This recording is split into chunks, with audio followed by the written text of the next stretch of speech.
We're back at 7:42. You probably know your pillows and bed sheets have dust mites on them, but are you aware you're sleeping on a miniature ecosystem? A recent study out of England suggests that pillows harbor dangerous bacteria and fungus. The monster may not be under your bed, but actually in it. So we collected samples from some brave volunteers to find out exactly what bacteria and fungus is growing inside the average pillow. Jason Hunter, Janelle Gross, Andrew Jacobs, and Jennifer Baez offered us their bedroom pillows, some of which are over 10 years old.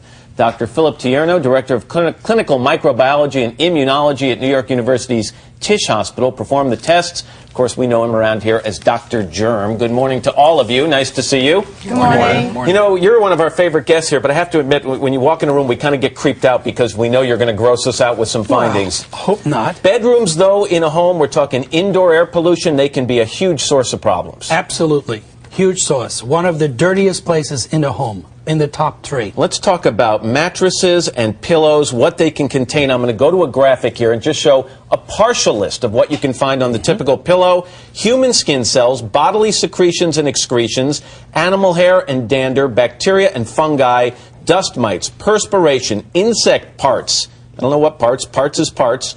Food particles, cosmetics, lotions, and oils. So is it the dirtiest room in the house?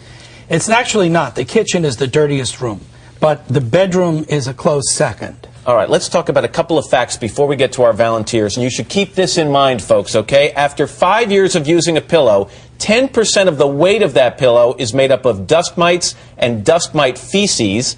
And every 10 years, the weight of an average mattress doubles because of the same thing. All right, is that harmful to us? Absolutely. You're inhaling that 8 hours per day, every day of your life, somewhere, if you don't have the proper protection on your bedding. So if you have allergies, you have asthma, this can really complicate the issue. It can exacerbate both of those, and it can actually even cause, according to some researchers, allergies later on. Brings us to our volunteers. Jason Hunter, he's 19 years old, senior in high school. His synthetic pillow, 1 to 2 years old, turned out to be in pretty good condition. Yes, actually it did. Okay, dust mites? Below detection. Below detection, Jason. So he well has a done. couple of years left. How about bacteria and fungi? The bacteria were environmental types, not really very significant.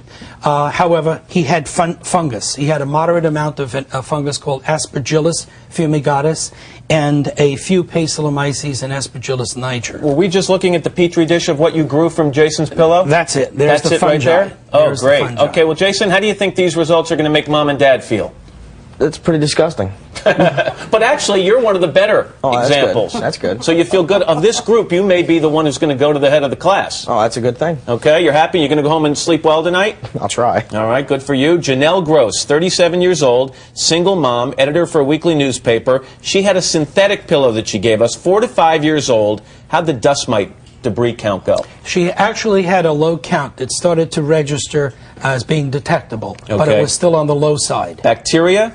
Bacteria, she had ordinary environmental types of bacteria. Like what? Like Micrococcus, Rhodococcus. She had a few skin bacteria like Staphylococcus. Fungi? Fungi, she had many Aspergillus niger and a moderate amount of Aspergillus fumigatus. Where do you get that from?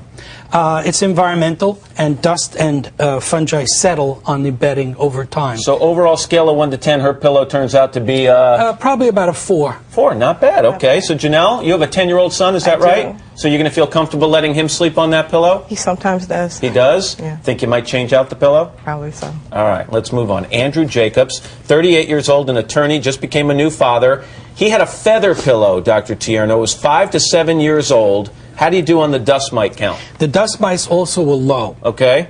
So you guys are clean. I mean, what does that mean? They're changing the sheets? It doesn't mean you're clean. It's a matter of time. Hopefully you wash your bedding once a week minimally. Yes. Is that correct? Somebody does. Yeah, okay. You don't necessarily. How did he do with fungi or fungi? He was loaded with Aspergillus fumigatus. Congratulations. It's not mine. I have no idea where that came from. It's not mine. Yeah. It's not yours? Well, that's a whole other segment, isn't it? It settles over time on the pillow. You also had in feather pillows many bacillus species. And feathers, on the bird's feathers, you can't really kill off these bacilli.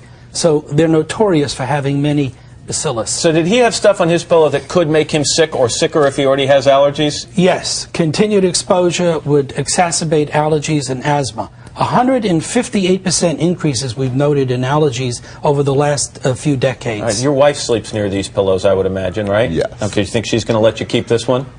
I don't think she's going to let me back in the house. All right. It's just public service we provide here at the Today Show. Jennifer Baez, 33 years old, advertising account executive from Queens. You gave us one of your favorite pillows, Jennifer. It was a synthetic pillow. It was over 10 years old. Yes, Doctor, how'd we do with dust mites? She gets the prize. She's the worst. She had very high dust mite counts, and her fungal counts were off the charts. Off the charts.